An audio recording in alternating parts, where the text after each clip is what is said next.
you.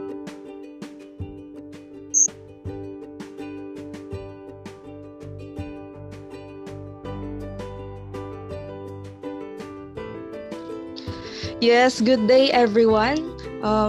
We are up to the EP6 of the podcast, the CTE Talks podcast edition. And today, I hope hindi kayo nako-confuse hearing another voice kasi listening to the EP1 to up to EP5, iba yung host. So, iba ulit host for today. Ako muna, this is my take. And kidding aside, I will introduce myself. I am Christina Cunanan, the CTESC General Secretary, and I will be your host for today. And today, again, we are up to the EP6 of CTE Talks, and we will be talking about the students' point of view about the possible face-to-face classes.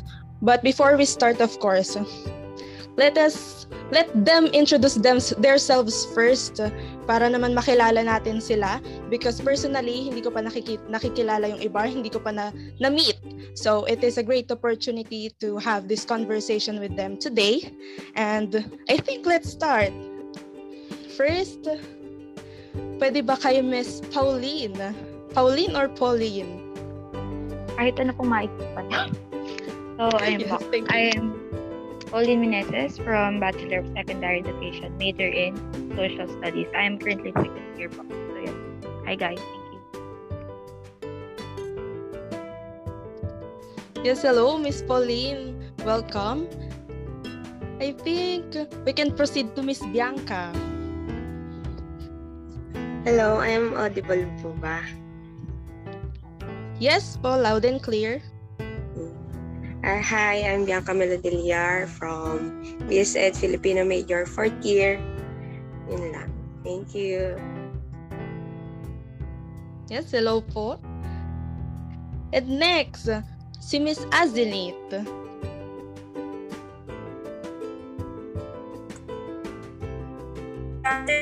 So, I don't, you know, so I understood a education in English, and I'm your student, so I'll be creating something first, and currently I'm 22 years old. That's all. Yes, hello po, Ate Azzy. Thank you.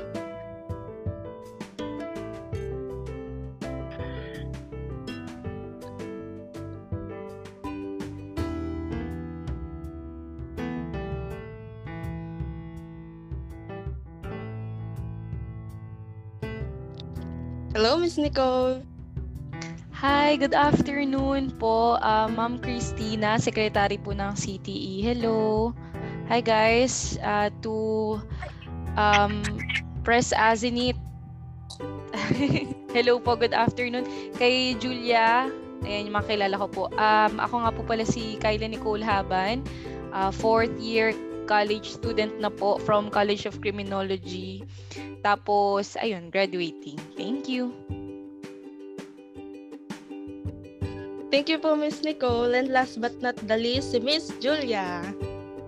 Hi, hello. Yan. So, good afternoon to everyone. Good afternoon, Press Azenit, Press Haban. Yun, kahit outgoing na kayo. Tapos, good afternoon din, Sec Christina. I'm Julia Manipol from BSCS 2A. Yan. And I'm currently the SSC Secretary din. Yun lang. Yes, hello po ulit sa lahat. It was nice to meet you all. And yung iba kasi po, nakilala ko na nung first year and face-to-face pa. But yung iba po is ngayon ko lang makakausap. Pero I'm happy to be with you having this conversation. So, since we will be talking about the point of view or your point of views about the possible face-to-face classes, I will be asking you first, how can you differentiate as students? What do you think is the difference between the online classes and the face-to-face classes? I think we can start with Miss Julia. Ayan, so okay, it's pretty self-explanatory naman kapag online classes are held purely online, like, in front of computers, gagamit tayo ng mga applications such as Zoom, Google Meet, ganun. Tapos kapag yung face-to-face, ito yung talagang pumupunta tayo, nagda-travel tayo para pumunta sa school, yun. Tama naman po. And I think bago ko magbigay ng take ko or mag-agree sa mga sinishare ng ating interviewees or guest natin for today, hayaan ko muna kayong mag-talk or hayaan ko muna kayong mag-share first, kayong 5 before ako mag-take ng akin. So, for you naman po, Miss Pauline. So, para naman sa akin, I can differentiate the online learning and the traditional learning. On online learning kasi, we were studying by ourselves or we were studying alone.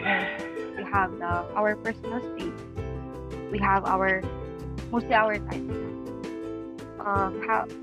However, doon naman sa traditional learning, we were studying with our colleagues and classmates.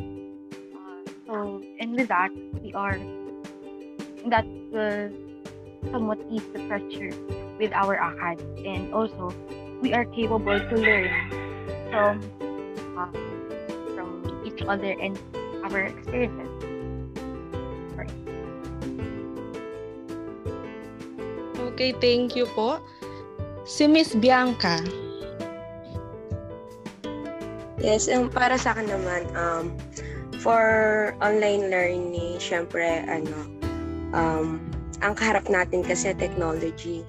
And sa online learning natin, more on syempre online technology, online lagi ang nagagamit, like Google Meet, yun nga sabi nga ni Miss Julia. Unlike sa traditional or face-to-face learning na may interaction tayo between sa teachers natin and yung mga classmate ng face-to-face, yung parang nakikita at nahawakan natin sila. And syempre pag face-to-face, ang kaharap natin blackboard, libro, ayan, yung pag may talakayan sa klase, yun nga. And kung kukumpara kung paano matuto ang estudyante, para sa akin kasi sa online learning maraming hindrance sa pagkatuto ng mga estudyante. Like syempre, harap ang cellphone, madidistract sila if ever na bukas ang data, may mag-chat, imbis na mag-focus sa tinuturo ng teacher, mapapapunta doon sa nag-chat or mag-pop up man sa cellphone nila. Like sa face-to-face, yon, focus talaga. Kung magkaroon man ng hindrance, kung makikita man natin na yung mga estudyante sa labas, nag-aawasan lang. Thank you. Yes, thank you, Miss Bianca. Let us hear Miss Azenit naman po. So for me naman, we know that both of them are two different kinds of learning modalities. But for me, the difference lies with the teaching and learning approaches. So just like what other interviewers have mentioned earlier, in online classes, the teaching and learning process is held or conducted via virtually. So there's a use of internet, there's a use of technology integration, different tools, websites, and applications in order to deliver the instruction and for the students to learn. So on the other hand, in face-to-face classes, so there's a physical interaction between the students and the teacher.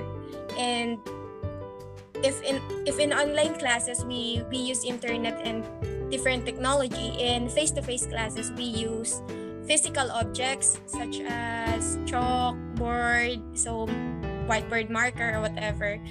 And in terms of the learning environment, so kapag online classes, di ba, ang mga estudyante ay pwedeng mag-aral anywhere. So pwedeng sa internet cafe or sa bahay. But in face-to-face classes, talagang kailangan mong pumunta sa school. There's a specific room wherein you have to take your subject.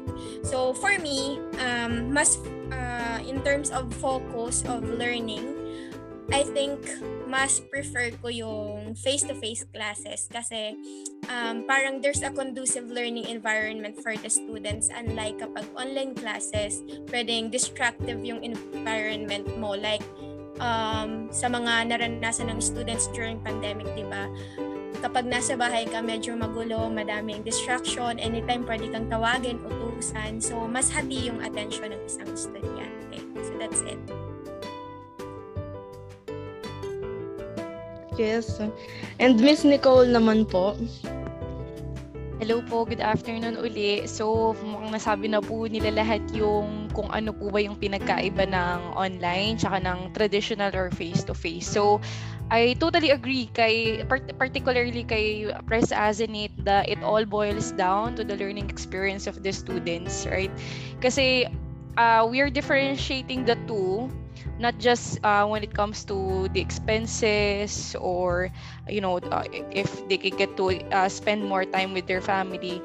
Kaya nga po tayo nag-aaral kasi para matuto, 'di ba? So ayun yung aim, ayun yung parang pinaka yung pinaka point na gusto nating ipunto. Kamusta po ba yung learning experience ng mga estudyante natin during traditional and face-to-face? And I would like to mention that we have different kinds of student, right? We have working students, we have students na came from, parang malayong lugar, 'di ba, para mag-aral sa LSPU na kailangan nila kaya sa atin LSP Los Baños, kailangan nilang mag-dorm. So yun, i-consider natin yun during the face-to-face class kasi to be honest, as a working student, feel ko naman most of the working students who will hear this can agree na mas flexible on our part during ngayong online kasi syempre may oras kaming mag-work, at the same time may oras din kami na may oras din kami for our studies na hindi ganoon ka-hectic. So feel ko yun yung one of the advantage ng face-to-face, ng online. Pero yun, yung sa traditional kasi kung ako din papapiliin, iba rin kasi yung experience na may chikahan. Kasi besides from learnings from the books and the lessons, meron tayong natututunan na lessons in real life na nag-gain natin during the face-to-face class. So, yun lang naman. And yun dun sa expenses, I think both of them naman are costly. Face-to-face man or online, meron pa rin talagang gastos hindi maiiwasan pag face-to-face, baon, pagkain. Siyempre, kapag hindi ka nakapagluto sa bahay, kailangan mong kumain sa labas.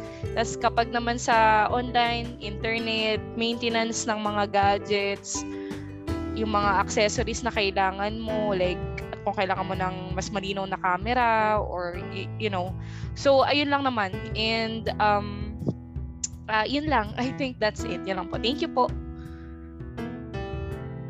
Yes, thank you po ulit sa ating 5 guests. Kasi naririnig ko pa lang yung sinishare nila. Parang nagre-reminisce na agad ako ng experiences ko. During online and face-to-face, talagang madi-differentiate mo based on your experience. And na-mention nga kanina, for Miss Julia, di ba na-mention niya yung specific definition ng online and face-to-face. And when it comes naman kay Miss Bianca, yung sinabi niya na yung pag-share niya ng advantage and disadvantages din ng online and face-to-face na sa online daw maraming hindrance. And it's true, lalo na pagdating sa focus. Focus pa lang, since gumagamit ka ng gadgets, yung focus mo pagdating sa pag-review, for example, personally, kasi that's true when it comes to the focus. Ang hirap talaga mag-focus. Pero, on the other hand, sabi naman ni Miss Pauline, si Miss Pauline yung nag-share nung about sa friends, just like what Miss Nicole said din, na-mention niya din yung about sa friends, yung meron tayong makakausap when it comes to times na nag-struggle tayo sa studies, tapos meron tayong masasandalan when it comes to when it comes to the times na nahihirapan na tayong mag-isip, and syempre magsasabay-sabay yung problems natin, but nakakasama natin sila physically, so nakakagaan siya ng pakiramdam. And that's right. Katulad, and sabi din ni Miss Asinate, na-mention na din yung advantage and disadvantages ng face-to-face and online, di ba? And sabi niya nga, pagdating sa online classes, anywhere, pwede kang mag-aral kapag online kasi pwede kang pumunta sa ibang mga lugar kung saan ka free. Katulad ko, kapag when it comes to recording, ganan, pumupunta ka sa ibang lugar na mas tahimik. And ayun, advantage yun para sa akin kasi hindi ako mamimili makakapili ako ng place or environment na makaka-focus ako. Pero that's right, sinabi din na nahahati kasi yung oras natin when it comes to online, di ba? Nahahati po yung responsibilities natin. Like personally, ako, as an ate, as a guardian, talagang ako yung nagtitake ng responsibilities kapag when my parents are not around, just like today, ganan. So, yung responsibilities natin, nadodoble na instead of nagfo-focus lang tayo sa pag-aaral, sa oras na to, minsan nakakat pa yung time, di ba? Sometimes, we want specific time na mag-aaral tayo, we want na mag-focus muna tayo sa pag-aaral na to, sa oras na to, pero biglang may sisingit, mga ganan. So, that's right. Malalaman natin na there are advantage and disadvantages when it comes to online and face-to-face classes. And it depends on us. Depende pa rin talaga sa take natin and depende sa experiences natin. So, I think we can proceed na sa second question. I think you're ready naman. Talagang natutuwa ako dun po sa mga sineshare nyo. So, for the second question, as we face the pandemic, are you in favor of having possible face-to-face classes to give back the traditional way of students learning? So, sa mga listeners, I hope nakikinig kayo ng maigi. Because ako talaga, pinakikinggan ko yung mga sineshare ng interviewees, ng guests natin ngayon kasi ang dami ko ring natututuhan sa kanila sa pag-share nila ng experiences. So, I hope kayo din. So, I think pwede na natin tanungin si Miss Julia. Na-intindihan niyo po ba yung question ko? Ang dami kong chika. Hindi eh. Sorry, can you repeat it again? Yes po, sige po. Pero okay lang naman yun. Again, as we face the pandemic, are you in favor of having possible face-to-face classes to give back the traditional way of students learning? Kasi I've been to Manila like no Friday lang and no Saturday. So may mga nakita na ako mga students na naka-uniform na, mga may ID na, like prepared na sila when it comes to face-to-face talaga. Like parang, pero naka-mask pa rin sila. So kita ko talaga na yung iba masaya, iba parang, iba yan, ang hassle. Panira yung mask sa forma ko, gano'n.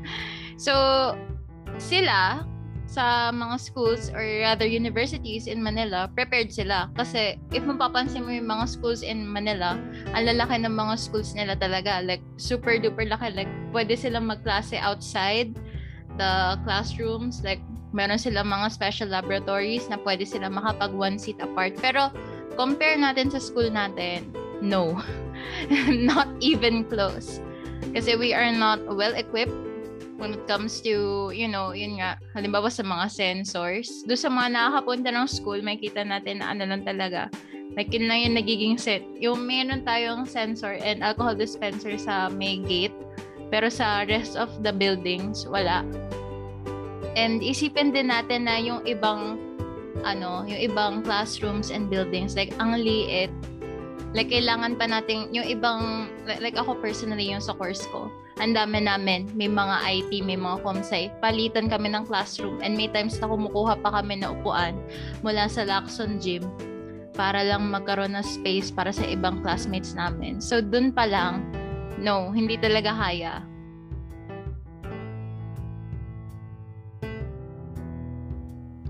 So yes, no, na ito talaga yung isa po sa mga talagang lagi nating maririnig na comments or opinions or insights when it comes to the question na in favor ka ba sa possible face-to-face classes? Kasi considering na COVID or the virus ay mabilis mahawa.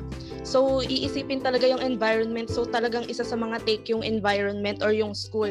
Kung malaki ba siya, kung kaya ba i-accommodate lahat, ganan. So, nagigets ko, no? Kasi marami talaga, ganito talaga yung insight ng iba or ng karamihan kasi pina-prioritize din yung health. Of course, we have to prioritize our health kasi nga kahit nasa bahay tayo nagkakasakit tayo. So that's it. So punta naman tayo kay Miss Pauline. Miss Pauline, are you in favor? Yes po, I'm in favor with the possible online with the possible face-to-face class. Kasi, yun yung tingin kong kailangan ng mga natin as a college student. Kasi syempre, as a college student, ito na yung kumbaga, ito na yung malapit na tayo dun sa path na gusto natin, sa magiging trabaho natin. Nandito tayo sa phase na nandito mo lahat matututunan, yung mga i-apply mo or i-impose mo, tsaka magagamit mo pagdating ng araw as a student, as a teacher educator. Syempre, nandito yung mga professional education, dito malalaman kung ano ba yung mga methods na i-apply mo dun sa mga children, sa mga students na tuturuan mo. Syempre, dun mo malalaman. Dito mo malalaman sa college student kung kaya mo na ba na umawak ng student or not. Mas okay sa akin matuto ng content ng face-to-face rather than online kasi dito mas natututo ako, mas alam ko kung ano yung gagawin ko, and para na rin malaman ko kung ano ba talaga yung reality na kakahantungan nitong pag-aaral ko as teacher educator. Yes, thank you po, Miss Pauline. No? Ayun, upon hearing 2 interviewees pa lang, magkaiba na yung opinion nila, and syempre considering their course, talagang magkaiba talaga yung magiging take. And as future educator like me, syempre isa din sa mga goal ko ay ma-assure na nade-develop pa talaga yung kakayahan ko na maging teacher in the future. So isa talaga sa mga take kapag gusto mong mag face-to-face or kaya gustong mag face-to-face classes is that we think that mas possible na ma-develop or ma-enhance pa natin yung skills natin ng may nag-guide sa atin physically, right? Maraming yung people around us, may inspire tayo na mag-move forward, na gawin pa yung mga dapat nating gawin and enhance yung skills natin physically. So, isa yun sa mga take talaga na kung bakit in favor ang iba sa face-to-face classes. So, thank you, Miss Pauline. I think we can proceed naman kay Miss Azinit.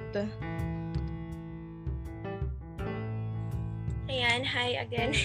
So, for number 2 question, actually, iniisip ko if mag-50-50 ako or hindi. Mas lamang sa akin yung yes. I think it's 75% yes and 25% no. So, for the 75% yes, kasi of course, ayun, magsimula tayo sa personal experience, sa sariling point of view pa lang. Ayun, sobrang mahirap. It's really difficult to learn in distance learning approach. Kasi, ayun nga, lalo na for team, napakahirap na parang nabibitin ka. Parang hindi mo makuha fully or ng buo yung dapat mong makuha as a student. Like parang hindi, kagaya ng sinabi ni Miss Conanan kanina, hindi ganun ma-develop yung skills mo na dapat meron ka bago ka sumabak sa reality or sa actual field ng profession na kinuha mo. So for me, as a graduating student, mahirap siya. Even kahit hindi ka graduating, so iba pa rin talaga yung natututo ka face-to-face kaysa natututo ka virtually or through online classes. So, and knowing din na maraming pinagdadaanan, mas madaming pinagdadaanan yung mga estudyante during the pandemic compared doon nung traditional pa yung way of learning and teaching. So ngayon, marami ako nakakausap na nakakaranas na anxiety, depression, kasi iba talaga, like parang mas naramdaman mo yung bigat ng responsibility mo nung nag-aaral ka na nasa bahay ka kasi mas mafe-feel mo yung responsibility mo as bilang anak, yung responsibility mo bilang kapatid, bilang tita or tito. So, bukod pa dun yung responsibility mo as a student, diba? So, hating-hati yung energy mo, yung oras mo, yung isip mo sa mga ginagawa mo. And, yun din, as a tutor, ayun nga, since nag-pandemic, nag-start din ako mag-tutor. So, nakita ko yung struggle ng mga estudyante, lalo na nung mga nasa elementary or primary level. Kasi sila yung parang nagsisimula pa lang na matuto, diba? So, ang hirap para sa kanila na nasa bahay nag-aaral, tapos syempre yung parents nila working din. So, hindi sila matutukan. And kapag nasa bahay lang yung mga estudyante, syempre kailangan pa rin nilang mag-comply sa requirements. So parang ang nangyayari kasi ngayon, more in compliance na lang sa requirements or sa task. And parang hindi na talaga na natututo yung mga bata. So unlike kapag face-to-face, andun yung teacher, hands-on sa estudyante, ituturo talaga kapag may question yung student, pwedeng masagot. So, mas nade-develop yung knowledge and yung skills ng bata or ng mga estudyante. And yun, nakikita ko din talaga yung hirap ng mga kapatid ko, ng mga pamangkin ko na every now and then magme-message sa akin, hingi ng tulong to answer their task. So, iba pa rin talaga pag face-to-face. And ayun, for the 25%, kasi considering the health and safety concerns ng school, and syempre mas lamang din yung safety talaga yung kino-consider natin yung students. So we know naman na hindi talaga lahat ng schools and universities ay ready na or prepared na para sa face-to-face class. So meron pa rin mga schools and universities na alam mo yun, hindi pa ganun ka-okay yung facilities to accommodate face-to-face learning. So ayun lang. Thank you po, Miss Azenit. Upon hearing Miss Azenit's point of view, naka-agree ako parang habang nakikinig ako, yes, parang ganun ako ng ganun parang tama, kasi ganun din ako. Ganun, parang, it is, parang, ito yung parang, what do you call this? Parang ito yung sinasabi na yung nararanasan ng iba, halos nararanasan din ng lahat 'di ba? Parang kaya tayo nagsasalita is to share our experiences.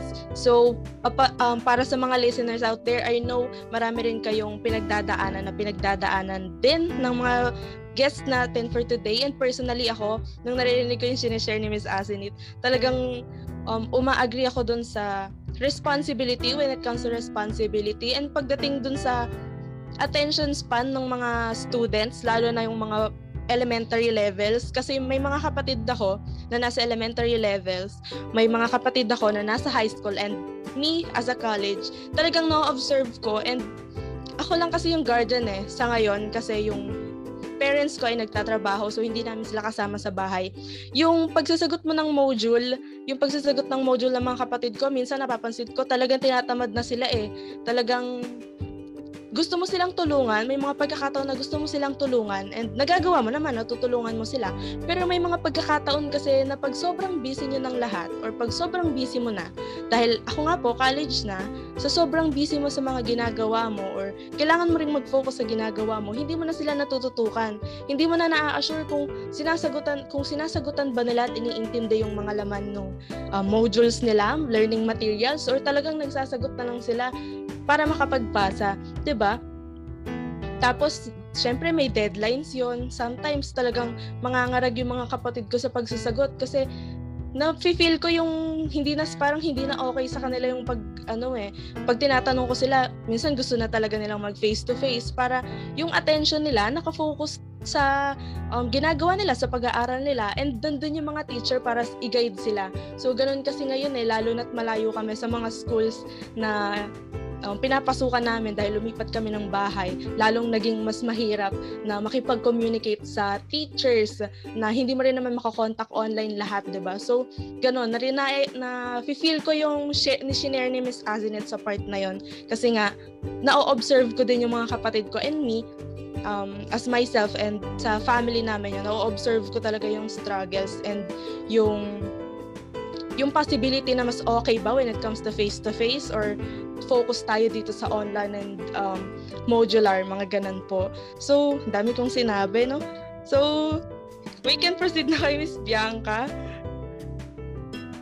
Ayun, for me naman, yes, favor ako sa face-to-face kasi as a fourth year student, sobrang hirap, gaya nga sabi ni President Asinit yung iba na fourth year student ng taking BS Ed, Philippine major. Siyempre may ST kami or observation sa mga students, high school or senior high school.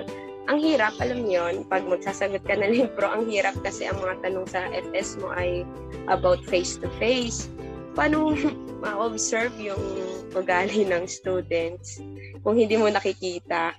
Siyempre, online, naka-off ka, hindi mo alam kung natututo talaga yung estudyante mo sa tinuturo mo. Even yung sa mga, kung meron talaga silang natututunan sa mga tinuturo ng teacher. Kasi nga, ayun, naka-off cam sila, nahihirapan talaga ako. Sabi ko nga sa kaklase ko kanina, sana magkaroon din ng face-to-face graduation kasi first batch ng K-12. Kung tutusin kung walang K-12 pa, dapat graduate na kami or may mga trabaho na. Kaya for me talaga, malaki ang tulong kapag face-to-face. Bukod din sa isa sa pagkaalam ko na, correct me if I'm wrong, na isa sa malaking factor ng pagkatuto din ng estudyante ay yung mga nakakasalamuhan niya sa face-to-face, yung online. Siyempre, makikita mo doon, kailangan ko pala improve yung sarili ko ng ganito kasi kala ko hindi ko kaya, kaya pala ng iba, yung mga kaklase ko, kaya nga, gano'n. Kaya, ayun, gusto ko mag face-to-face. And yes, gaya rin na sabi nila na if online, maraming distraction and yung mga naiisip natin, kumbaga para tayong napapraning na sa mga kakaisip sa mga bagay-bagay na di tulad sa face-to-face classes or nakakapunta tayo sa school natin.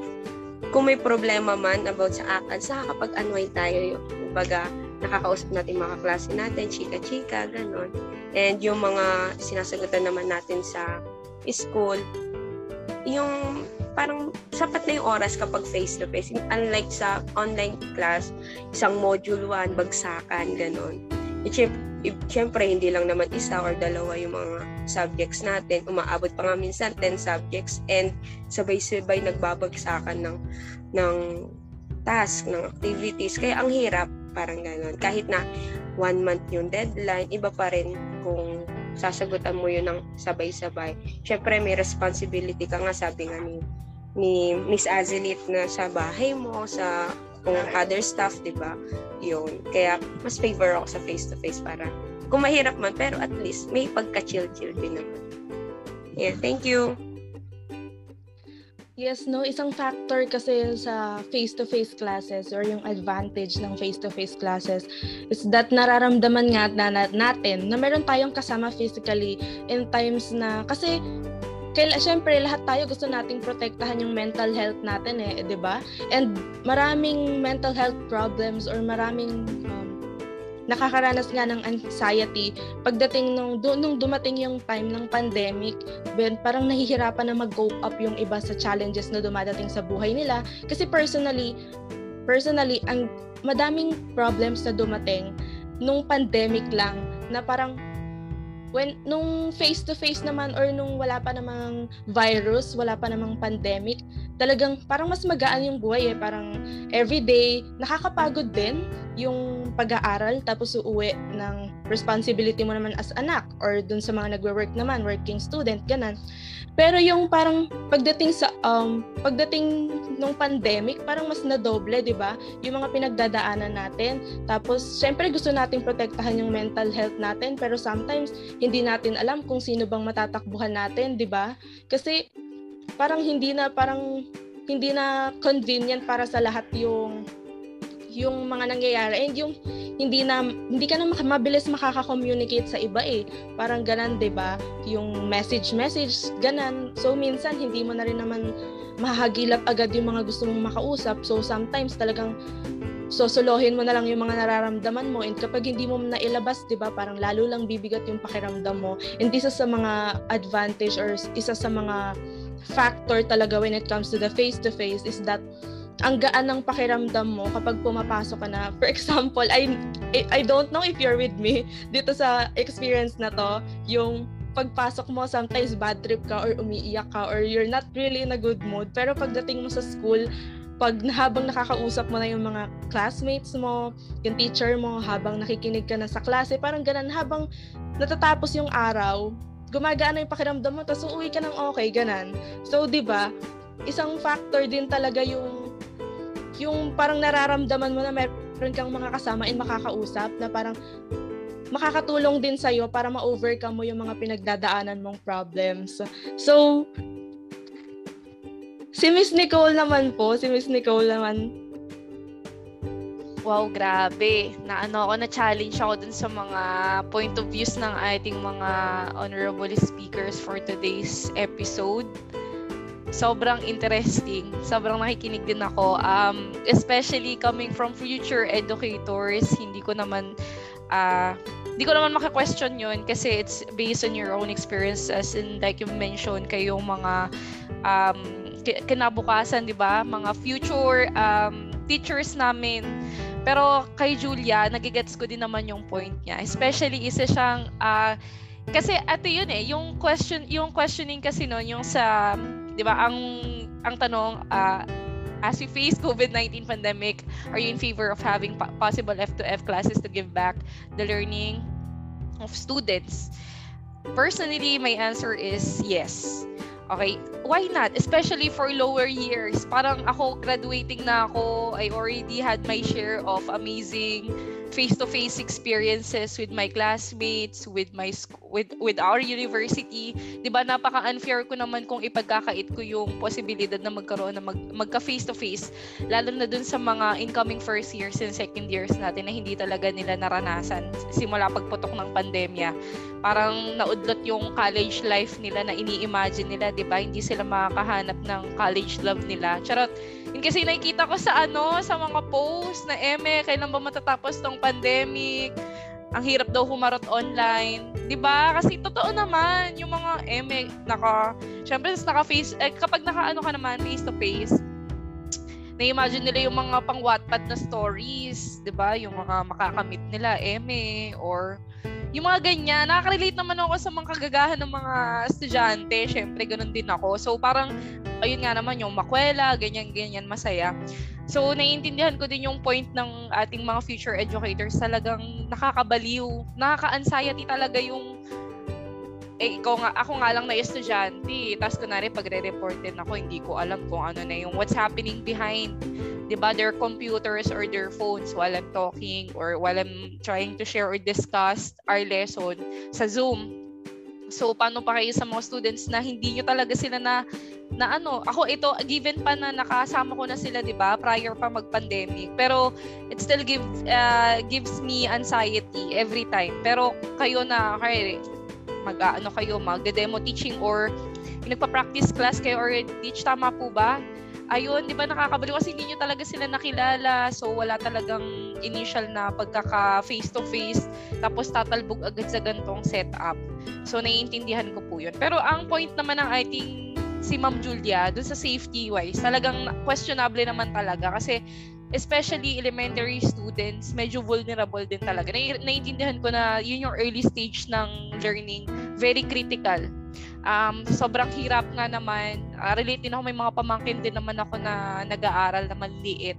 Ang hirap, lalo na alam niyo ng mga parents ngayon, hindi naman kasi lahat kayang i-provide yung kung ano kayang i-provide ng teachers during face-to-face. So, kung yun yung titignan nating part, medyo i-question na natin yung hindi naman sa time to challenge like parenting, kasi we are coming into or we are transitioning to an age with more technological advancement. That's why dun lang kay Julia, kasi siya sa computer science student nagigets ko sila, syempre very techy, which is my point naman, kasi nung traditional classroom setup, very teacher-centered kasi. kung titignan natin, di ba? Si teacher lahat, si teacher bahala, kamusta ang estudyante. Kung tutuusin, kahit passive lang yung estudyante, nakikinig, go lang. Di ba? Kasi si teacher pa din mamomblema. So, yung lahat ng responsibilidad na pupunta sa teacher during face-to-face, which is on your part, siguro din, challenging din, pero yung fruit naman ng labor nyo nakikita. Pero hindi naman siguro, ang point of view ko, hindi naman pwedeng iasa lagi kay teacher. Di ba? Kasi ngayong online na, masasabi natin medyo student-centered na eh. Kasi, ikaw, questionin mo na, paano mo i-handle yung focus mo? Di ba? Paano mo hindi iasa lahat kay teacher? Sa elementary students, si parents. Kamusta nga ba si parents? When it comes to parenting, nabibigyan ba ng tamang attention yung mga bata? Yung ganong questions ba? Kasi yung pandemya talaga, kung totoo sa inyo, di ba, we've been through, everyone can relate, we've been through mental health issues, had a lot of realizations during the pandemic. So yung dark times natin, marami tayong question sa kung ano tayo ngayon as a person at kung anong meron tayo ngayon sa mundo natin, 'di ba, sa henerasyon natin. So maraming realization. So yun lang yung mga questions na kailangan nating tanungin. 'Di ba, since we are transitioning nga sa mas advanced techie area, paano na? Which is, hindi ko naman masasagot lahat kasi isa din yun sa mga questions ko. Pero at the end of the day, ang sagot ko pa din naman is yes. Kasi iba yung warmth ng tao. Kung hindi nga lang pandemya, di ba? Iba yung ease. Kumaga yung comfort na ibibigay sa iyo ng meron kang kasama. Kasi humans, di ba, they are born na talagang one man is not an island, ganon. Hindi tayo kayang mabuhay ng tayo lang mag-isa. Kailangan natin ng kapwa natin para mabuhay. So kahit sabihin mong introvert ka, at the end of the day, meron ka pa ding hinahanap na parang company or meron na presensya ng kapwa mo tao or even pets, di ba? Basta may warmth tayong nararamdaman kasi yun yung parang nagbibigay sa atin ng happy hormones to move forward, to push, to be motivated. Okay, pero wag akong lalayo sa tanong. Ang sagot ko po is yes. Ilang naman yung mga questions ko na parang hindi naman natin pwedeng isantabi yung katotohanan na mas techie na tayo ngayon. Paano? 'Di ba? Paano na mangyayari? Yun yung hindi natin alam sa ngayon, pero yun yung question na dapat hindi natin iaalis sa sarili natin. Na patuloy natin i-challenge yung sarili natin. What's more? Ano nang susunod? What's next? Yun lang naman. Pero yes is my answer. Thank you. Thank you po, Miss Nicole. No? Ngayon naalala ko bigla yung sinabi ni Miss Bianca and Miss Azenit kanina. Or yon yung na-mention lang nila na since 4th year na nga sila, na-pressure ako bigla. Kasi as a 3rd year student pa lang, nararanasan ko na yung struggle nung pagja-juggle ng mga responsibilities as student and as a daughter, as a guardian, ganan. Tapos what more pagdating ko ng 4th year na kailangan kasi gusto ko pagdating ko ng 4th year or habang ngayon magsi-second sem na ganun, gusto ko lalong ma-equip pero parang there's something na parang kulang na gusto mo talaga makuha mo siya as future educator. Gusto mo na matuto ka face to face kasi gusto mo maranasan physically yung pagtuturo, yung feeling na nandyan sa harapan mo yung students mo, dun ka nakikipag-communicate, na parang pwede naman siyang gawin online, but the feeling is different. Parang ganun po, no? Yung, syempre, gusto natin na mas maranasan natin yung feeling natin ng paano tayo naging student when we were back in elementary, high school, and nung college, nung face-to-face, ganun, di ba? So, ayun lang, no? Tapos na yung sabi din ni Miss Nicole na pagdating naman syempre yung take iba-iba yung take natin di ba? Merong umagree, merong nag-disagree, parang in favor and not in favor, but we respect all that kasi iba-iba talaga yung iba-iba yung point nila kung bakit, and lahat naman acceptable and that's right. And para sa akin kasi yung mga challenges na pinagdadaanan natin, parang as future educator, gusto ko na mas ma-develop yung skill ko at the same time nararamdaman ko na merong tao sa paligid ko na nagpaparamdam na kaya ko to, na na we can do this, na magiging teacher tayo in the future, na kaya natin yan, ganan. So, parang, and sabi nga, di ba, ni Miss Nicole kanina, yung pagdating sa pagiging introvert, ganan. So, ako kasi, yung introvert self ko talagang lalong nade-develop nung nag-online class eh. Parang prefer ko na lang laging manahimik, ganan. Gusto ko na lang na kapag wala akong responsibility, nandito na lang ako sa kwarto, tahimik, ganan. Parang nagmumuni-muni. Pero pagdating kasi sa face-to-face, yung parang pakiramdam na lagi kang may kasama and kausap, nakakalimutan mo na ay parang nawawala yung introvert self mo. No? Isa yun kasi sa mga nakakatulong to develop yung parang skills mo as future educator, me as future educator, ganan, and you as and different professions naman di ba? Isa sa mga nakakatulong sa atin para ma-develop yung confidence natin is yung mga tao sa paligid natin nagpaparamdam din na kaya natin. So isa sa mga kasi parang yung environment nga na-mention na yung environment, yung pakiramdam na may mga kasama ka is mas nakakatulong para yung maging magaan ba yung pag-gain mo ng mga knowledge na dadalhin mo para sa future profession mo. So ganun, talagang salamat po doon sa mga shinare nyo, no? Talagang nagigets ko lahat yung point and tama naman na we have different perspectives, but at the end of the day we are para sa atin kailangan para sa atin kung ano yung makakatulong sa atin. Syempre, ano yung mas makakatulong sa atin, ayun yung magiging take natin, di ba? So, think we can proceed na for the third question. And ito yung question po. Sa tingin mo ba handa na ang students, or for you as a student, are you ready for the possible face-to-face classes? For the possibility of having face-to-face classes? So, start ulit tayo kay Miss Julia.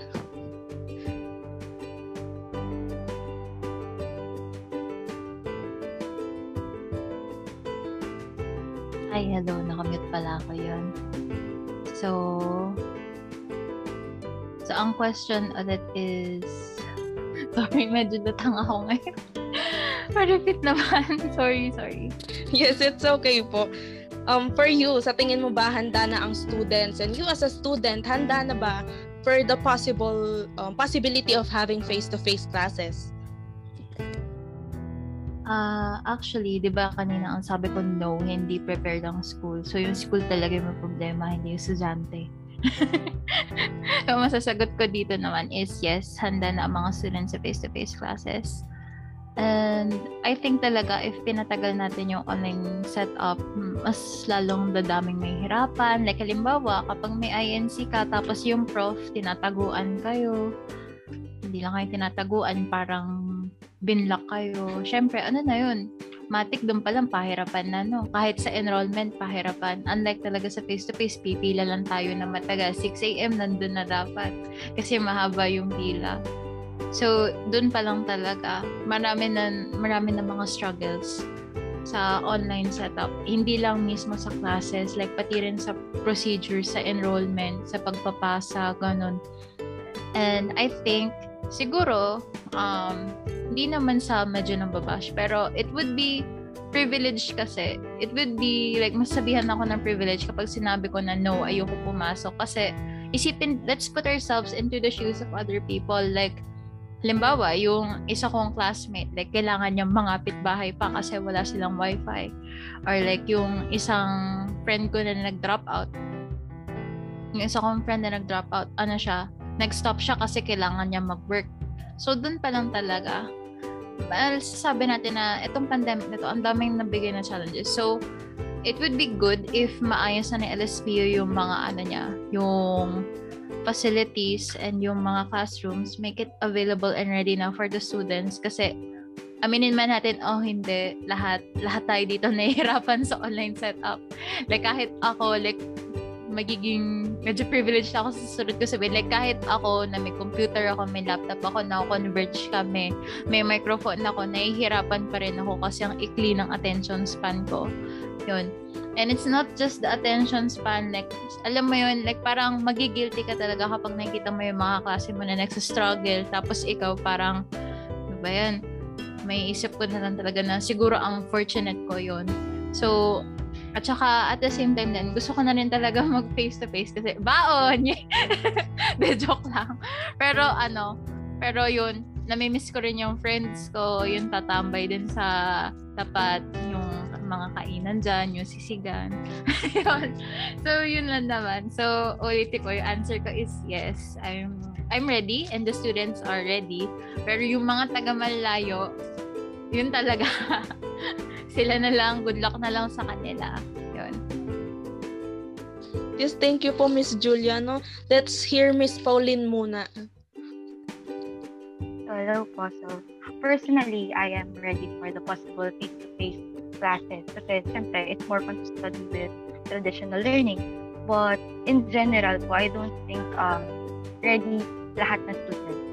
Kasi medyo alanganin ako dun sa tanong kung ready na ba yung mga students kasi syempre alam natin na this pandemic taught us many things and explore us many things such as websites.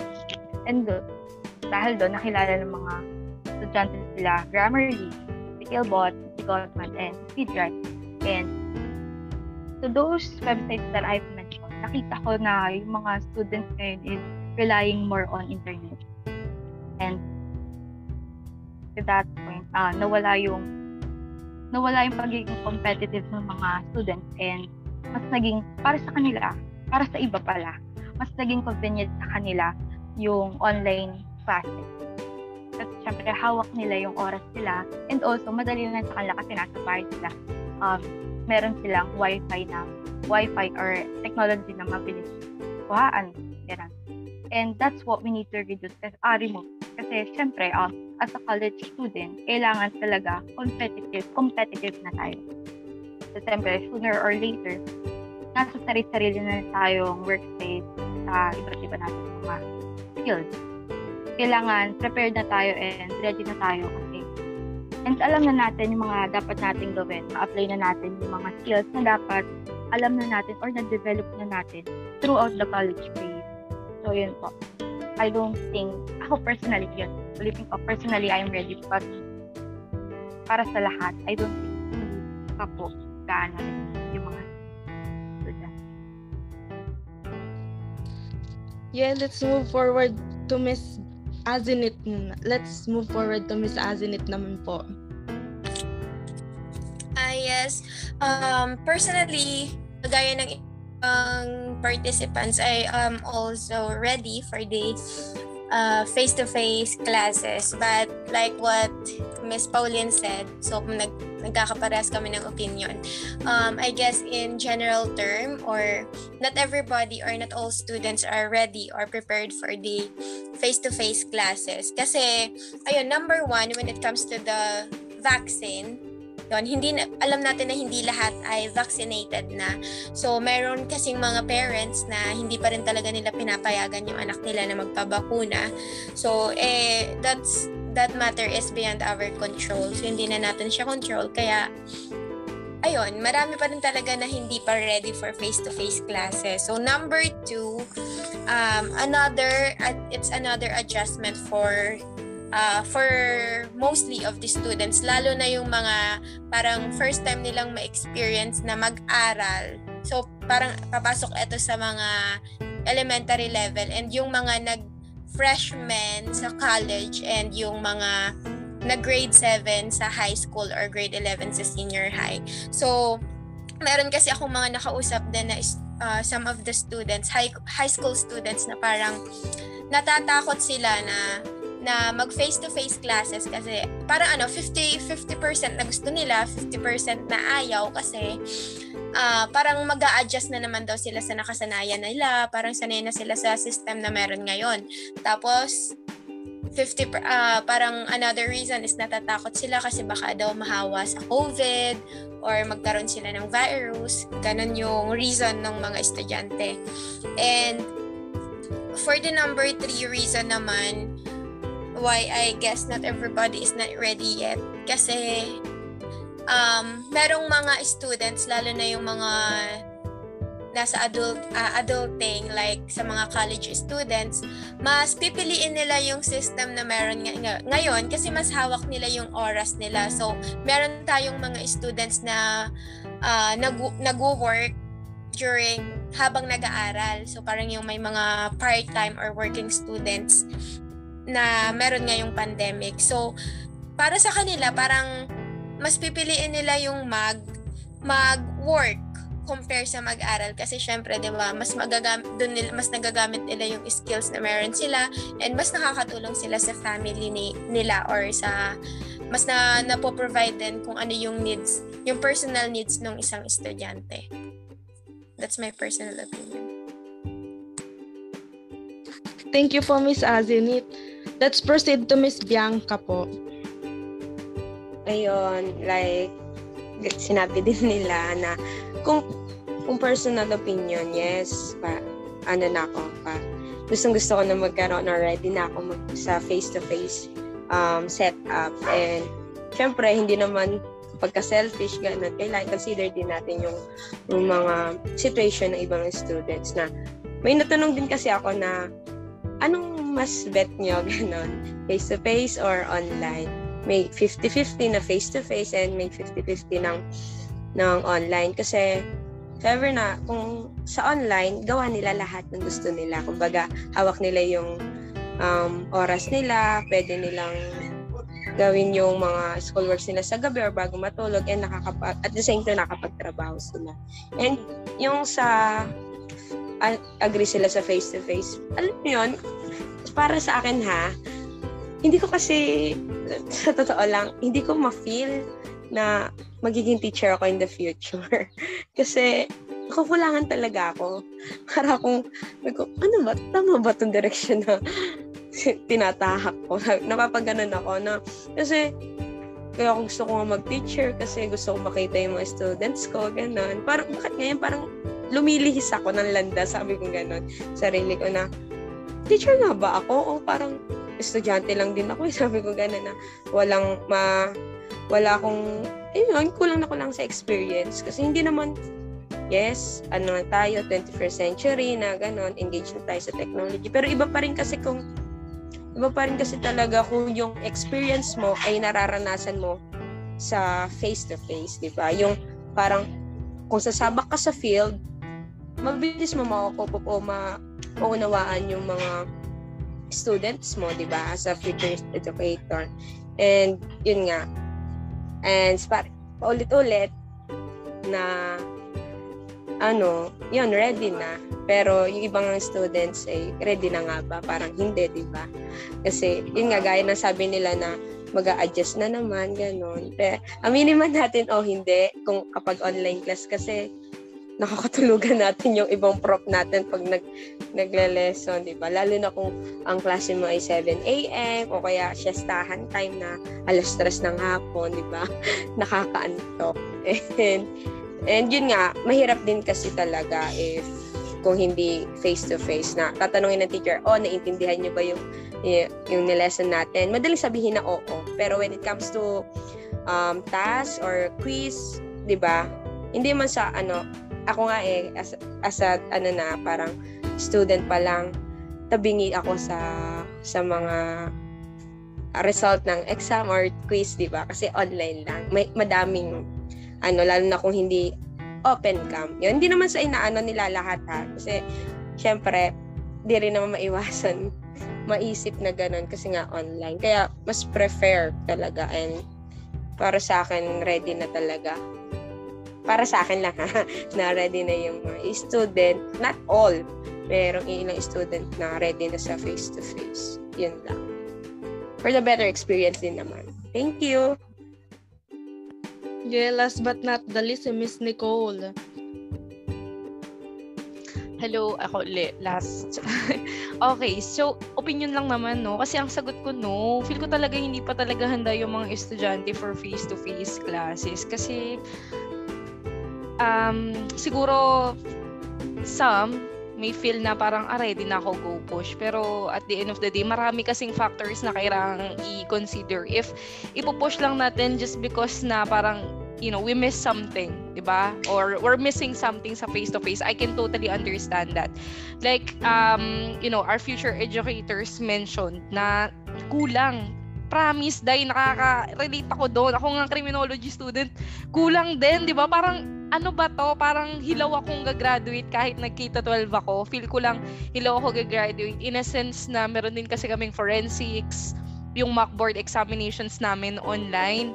So, yung review din, online din. So, parang hindi ako ganun ka-confident to take the board without really having to enroll sa review center na magtuturo ng face-to-face. I really prefer na matuto ako or makapag-review ako ng face-to-face at may kasama.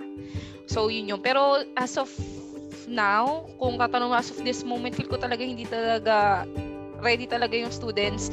First, talaga feel ko financially. Stable na ba yung job ng parents? Kamusta na yung naka-recover na ba sa damage na nangyari, 'di ba? Kung may nawalan man ng business, nag-i-start over uli. 'Di ba kasi nakapagpakabit na ng internet, 'di ba yung internet na yun parang kunwari yung iba napilitan magpakabit ng internet, may kontrata yun, 'di ba? Tapos kunwari nagpakabit just for the sake na ang mga bata makapag online class.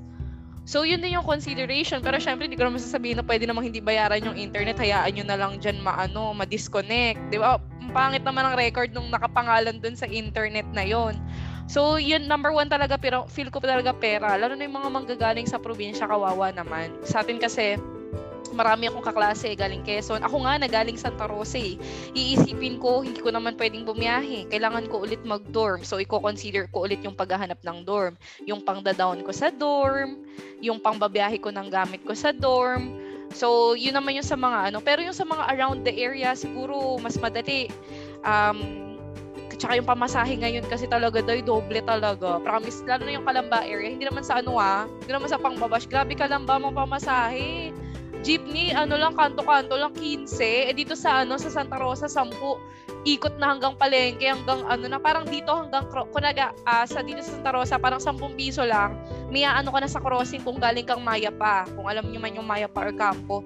Doon sa atin, parang 20 papuntang crossing. Tapos, grabe talaga, dahil. Tapos kapag sasakay ka ng Palos Baños, sabihin namin Palos Baños, diba? Magkano ang pamasahe Palos Baños ngayon? 50? Correct me if I'm wrong ha. Dahil ako napunta sa Los Baños kasi nga ako kikeme. Ewan ko lang kapag may estudyante discount na baka umano. Kasi dati noon parang magkano ba yung normal? Kasi nagdo-dorm talaga ako, hindi ako namamasahe kasi lugi talaga sa transportation. Ayun pa, yung transportation, yung kakulangan ngayon ng maraming i-consider kasi kapag sa estudyante ready sila, sige go. Pero parang wag mo nang ipilit. Hindi talaga okay kasi maraming factors na kailangan nating i-consider ngayon na hindi talaga aakma doon kahit gaano pa man natin to gusto. Pero if given a chance, I am in favor of face-to-face classes. Kung preparedness or readiness ng students, hindi ko masasagot for the whole, pero based on my opinion, hindi talaga sila ready kasi ayun talaga, pera talaga na, sorry kasi working student ako dahil kasi okay lang naman kasi I earn my own money, pero yung hirap na ako nga di ba? Paano pa kayo yung mga talagang ang source of income lang business na, hindi naman sa lang, pero yung source of nila business, mahina kasi ngayon ng tao, di ba? Hindi ko totally solidified na kung ano man yung source of income nila, pero para sa akin besides from financial reasons, yun yung transportation, yung hassle and all that. Pero siguro sa mga malalapit, syempre medyo medyo given na okay lang, push lang, di ba? Pero yun lang naman, yun lang yung yung pinaka-concern ko bakit ako nag-no. Pero if mabigyan ng proper, kasi hindi naman natin kayang tayong estudyante, we're just discussing this parang para to spark skepticism, parang question, spark parang interest din sa mga nakikinig ngayon. na they should think about it. Ano yung pwede nating iambag ngayon bilang kabataan, bilang estudyantes on our current situation, di ba? Nangunguna na dyan na iboto ang nararapat na presidente, yung makakatulong sa sitwasyon natin, na alam na may concern sa kung anong gusto nating mga estudyante, na kapag pinush natin na isinigaw natin, diba, we are in a democratic country, sinigaw natin na gusto natin mag-face-to-face classes, makikinig talaga at bibigyan talaga tayo ng ng tamang solusyon. So, yun lang naman. Plug ko lang, go, vote. Bumoto kayo, sayang, lalo ng mga naka-register dyan. Yun lang naman. Thank you. Yun, thank you po. Upon hearing yung 5 guests natin, talagang hinahanap ko yung sarili ko dun sa answers nila. Kasi 4 sa kanila nag-yes, pero yung take ay yung para sa sarili nila, personally. Pero para sa iba, hindi sila sure. Ganon. Hinahanap ko talaga yung sarili ko, and nung nag-answer si Miss Nicole, ayun yung nandun ako sa answer ni Miss Nicole, yung position ko. Yung tanong na, naka-recover na ba ang lahat? Kasi personally, hindi pa kami nakaka-recover. Yung ganon na, yes, maraming handa na kasi gusto nga natin na yung last years natin sa college, mas ma-experience natin yung mga dapat na experience natin kung hindi naman dumating yung pandemic, 'di ba? Pero kasi personally, andun ako sa hindi pa nakaka-recover. Parang iniisip ko pa lang yung expenses ko and paano ko maiiwan yung mga kapatid ko pagdating sa araw-araw na papasok ako, paano sila, ganan. So iniisip mo talaga yung kung saan ka parang yung kahandaan, expenses, ganan, talagang isa sa mga factor yan. Yung sinabi nga din ni Miss Azinit na vaccine, kasi hindi pa lahat. Meron akong mga kakilala na even in my age, ka-age ko, hindi pa sila nagpapa-vaccine kasi ayaw nila. And hindi naman natin sila masisisi, di ba? And yung adjustments nga ng students na namulat na sila sa online, sa modular, nasanay na sila tapos nagbabago na naman, mag-a-adjust na naman. So, isa yun din sa mga parang iniisip ng lalo na ng mga bata pa. And yung part na gusto rin natin na hawak nga natin yung oras natin sa yung mga bagay-bagay na gusto natin gawin, kasi nga maraming na bago since the pandemic started, at hindi na yun yung katulad nung kung ano tayo nung face-to-face or nung wala pang pandemic. Admit it or not, marami talagang nagbago, and personally, ang dami talagang struggle, pero isa talaga yun sa mga nakatulong para ma-develop ko pa yung mind ko, parang lalong nag-matured pagdating sa mga responsibilities, ganan. So, pero yung answers nga ng iba, diba, personally, so yung take nila, personally, yes, handa sila kasi kaya. Kasi gusto nga nila na yung mga last years nila as college students is ma-develop pa nila yung kakayahan nila para talagang ready na sila to face their professions na yung professions na pinili nila or yung goal nila. Pero yung iba nga, katulad ko or katulad ng iba pa mga listeners dyan, I know maraming pinagdadaanan, and of course, we respect others' opinion. We respect different perspectives when it comes to the readiness. Kasi, pero at the end of the day, we hope na lahat naman ang nangyayari sa atin, lahat ng pinagdadaanan natin, even without the pandemic, ganan. Sana maka-recover tayo lahat, no? Sana in time talagang maka-move forward tayo and makaahon tayo dun sa pagkakalugmok sa mga pinagdaanan natin since the pandemic started. So, before we end this, since wala na tayong time, pero I want to hear your advices kasi for the listeners out there, na ano yung ma-advise nyo po sa mga students na since the pandemic started, talagang nahirapan, talagang maraming pinagdaanan. Paano nyo sila i-encourage na kayanin yung lahat na kakaharapin pa and mga kinakaharap sa ngayon? So, sunod-sunod din na natin, start na natin kay Miss Nicole. Si Miss Nicole naman.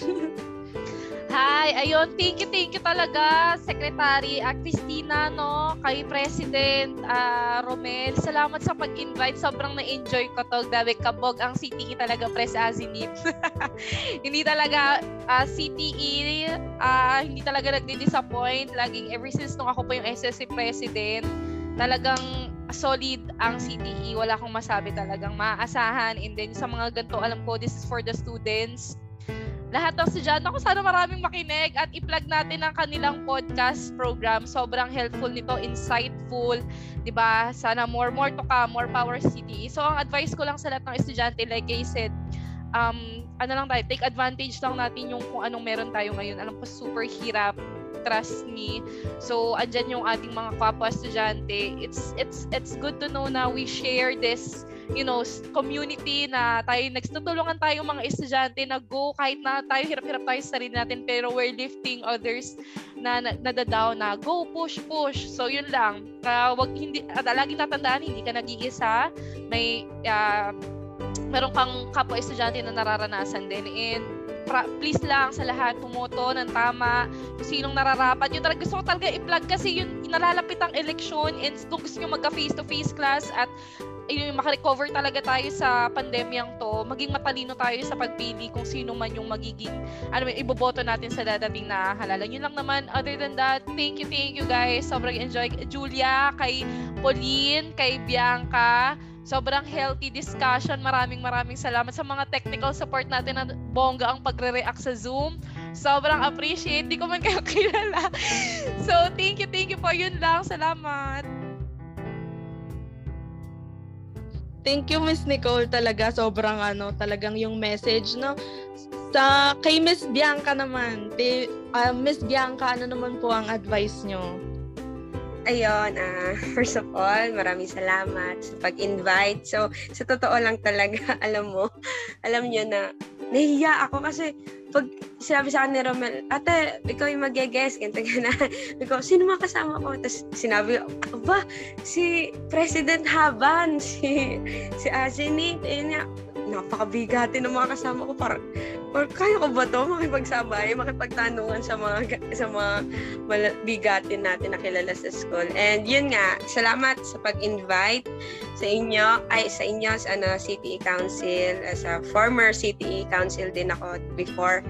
And yun nga, ang advice ko lang sa mga students na nahihirapan sa pandemic na ito, sa setup natin ngayon, and laban lang, alam mo yun, na naranasan ko rin kasi but yung mga naranasan natin ngayon, gawin nga natin as a advantage, like what President Haban said na, ayun, andito na tayo, nasa tuktok na tayo, aatras pa ba tayo, di ba? Sabi nga sa kanta, nandito ka na, aatras ka pa ba? Dapat wag na, di ba?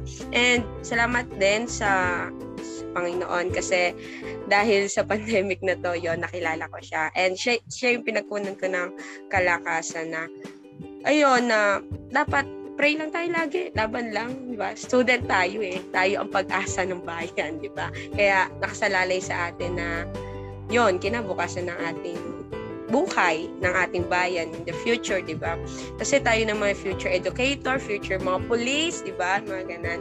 And sa experience lang ang pag-uusapan, kaya natin yan after natin mag-graduate.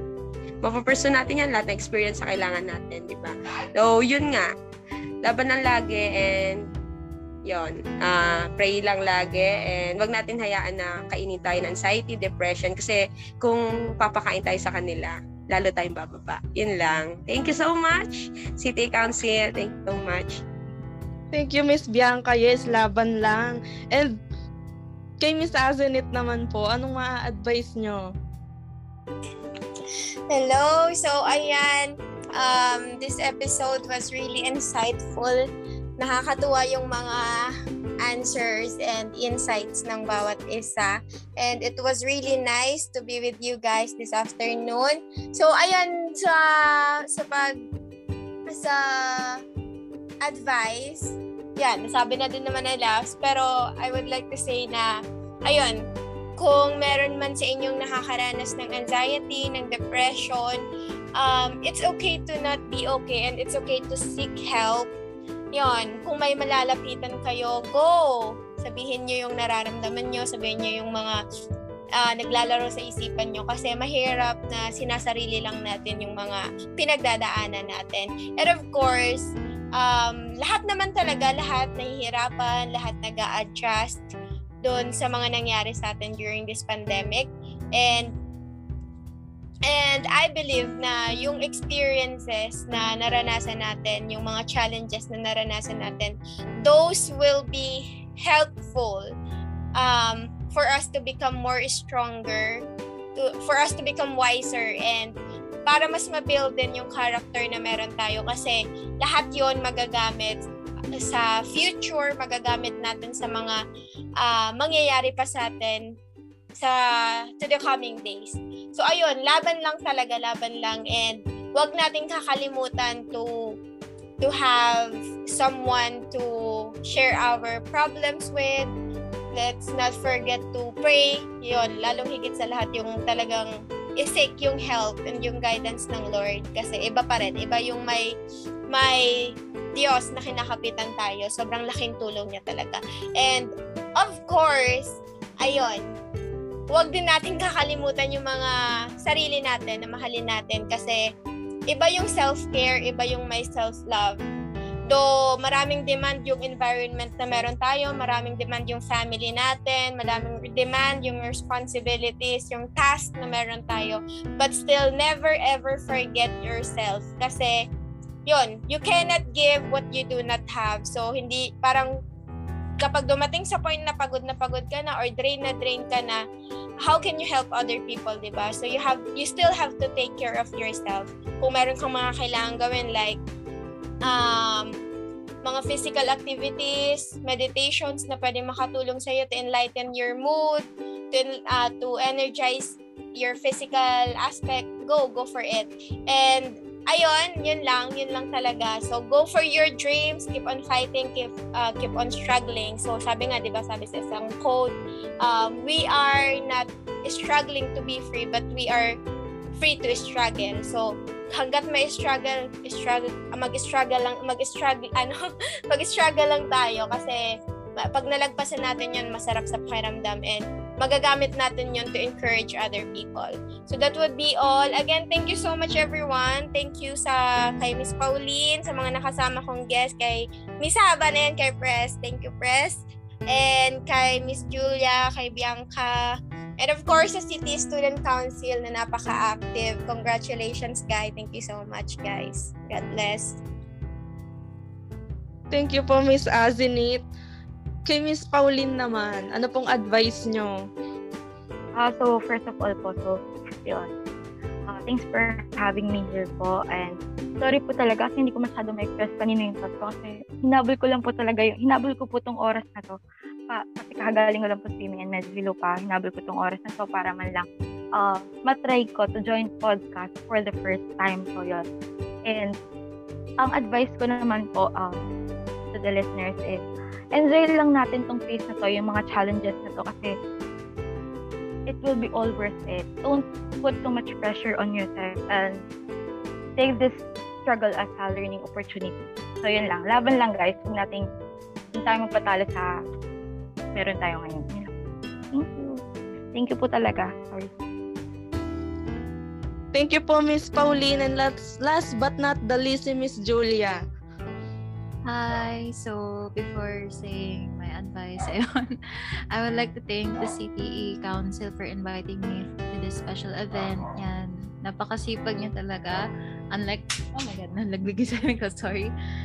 Ang sipag nyo, it's a very refreshing type of org. Like, kasi may mga org tayo na medyo inactive, ganun. Pero thankful talaga ako na nag-e-exist kayo for the needs of the students, and pasensya na sa aso namin. Gusto niya maging star dito, sorry. Anyways, so magpasalamat sa mga fellow people na kasama ko dito, si Miss Bianca, si Ate Azzy, si Pauline, saka si Ate Nicole. Yan. Thank you sa inyo. Yan.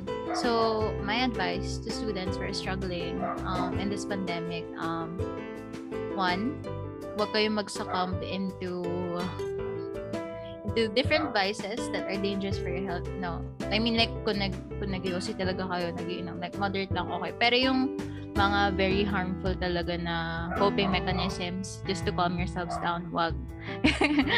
Wag. And yun. So, my next advice is get a hobby. Like, halimbawa, mag-journaling kayo, kumain kayo, mag-aral kayo, magluto, or like, mag-travel kayo, kahit ganun. Kuha kayo ng travel journal, or gumawa kayo ng mga mood boards. Yun. There are, like, parang, wag nyo rin i-doubt yung sarili nyo. Like, oh, what if kailangan kong gumastos sa ganito? Like, if gusto mo talaga, there's a way. Like, you can use recycled materials, kumbaga. Kahit nga mag-start kayo ng online business with that. Pwede. Also, do not pressure yourselves too much. Like, halimbawa, wag nyo i-compare yung grades nyo kay classmate. Wag nyo i-compare yung nakuha nyo exam kay classmate. Or like, wag nyo siyang i-compare totally. Kasi kapag nag-compare kayo sa sarili nyo and to others, iisipin mo talaga na, maiisip mo talaga na, oh, I'm underperforming, oh, grabe, hindi ako magaling. Like, automatic may isip mo yun. Pero yun, doubt is the number one enemy. It's not really depression, sa totoo lang, on my opinion. Kasi, depression naman kasi is curable for some people. For people talaga. Pero, sabihin natin, it's curable nga, pero ida-doubt mo pa rin yung sarili mo na, oh, baka bumalik, di ba? Doubt talaga is the number one enemy. Yun. So, have some confidence in yourself. Love yourself, then. And, maghanap kayo ng support group. Nandito lang naman kaming SSC for you. Nandito rin, open din yung guidance counselor, to listen. Tsaka yan, pwede nyo i-chika si Ate Haban, si Ate Azi. Nakikinig yan. Ako personally, nagkikwento ako doon sa mga yan, nakikinig naman. And also, I hope na you find your safe place and happy place here. Kahit nasa bahay nyo. Yun na naman. Thank you. Ayun, gusto ko ulit po mag-thank you sa lahat ng guests natin ngayon, kay Miss Julia, Pauline, Azinit, Bianca, and Nicole. Kasi bukod sa mga listeners, actually ako din natututo eh. Talagang na dadala din ako dun sa mga sinishare kasi nakikita ko yung sarili ko sa mga sinishare nyo, ganan. So ako naman, additional lang sa lahat ng advices. Thank you po sa mga advices nyo. Talagang yes, sobrang helpful for all the students and para sa lahat ng listeners dyan. And to add lang, since nasa online setup nga tayo ngayon, try natin mag-discover ng try nating i-discover yung mga apps na available. You know, Spotify, TikTok, Twitter, Facebook, ganan. Mayroon kasing mga healthy environment pagdating dito sa mga apps na to na talagang makakakuha tayo ng inspiration, especially for example, sa podcast. Di ba maraming nagpo-podcast dyan? Maraming podcast episodes. If you, pag naghanap ka sa podcast, talagang maraming nag-share ng kanilang mga insights, maraming nag-i-inspire ng iba kasi marami tayong pinagdadaanan since the pandemic started, marami talagang nag-struggle. Kaya isa sa mga parang makakatulong in a simple way, in our own little way, is to create our contents na makakapagbigay ng inspiration sa iba. So try to discover and try to develop yung apps na meron kayo, yung social media na meron kayo. Basta stay away from negative vibes, negative things na makikita nyo sa social media kasi laganap din. Pero let us appreciate yung mga tao na talagang kahit online, binibigay nila yung very best nila para magbigay din ng inspiration sa iba. Kasi nauunawaan nila yung pinagdadaanan nyo. So talagang makakatulong to para makapag-cope up tayo sa mga pinagdadaanan natin. And another thing is that always pray. Lagi nating tandaan na sa laban natin, kasama natin si God.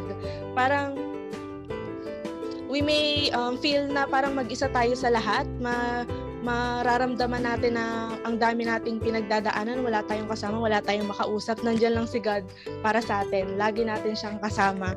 And again, maraming salamat for this very insightful, informative talk with you all. Salamat po, Miss Haban, Miss Padis, Miss Melodiliar, Miss Julia, and Miss Pauline. Maraming salamat talaga for this kasi talagang kahit ako na-inspire.